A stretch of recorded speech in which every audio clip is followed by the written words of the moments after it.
So my name's Gwenllian. I'm the Food and Wellbeing Facilitator here at Orsaf. At Orsaf runs a variety of community projects, community transport, community gardens. We have a cafe and accommodation on site as well, and they all feed into and celebrate the local community in Dyffryn Nanllte. From the start, Orsaf has put an emphasis on developing environmental programs which put people in contact with nature, developing people's growing skills, their cooking skills, thinking about what they eat. We have around 40 volunteers.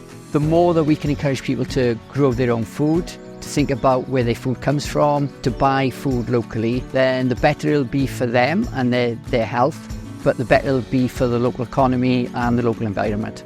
I've been doing it for 2 years now. Gets you out of the house, and the thing that unites us is a need to come together and do something about the environment. By creating situations where we bring people together, we naturally learn from each other. By supporting local food systems, you're feeding into community resilience.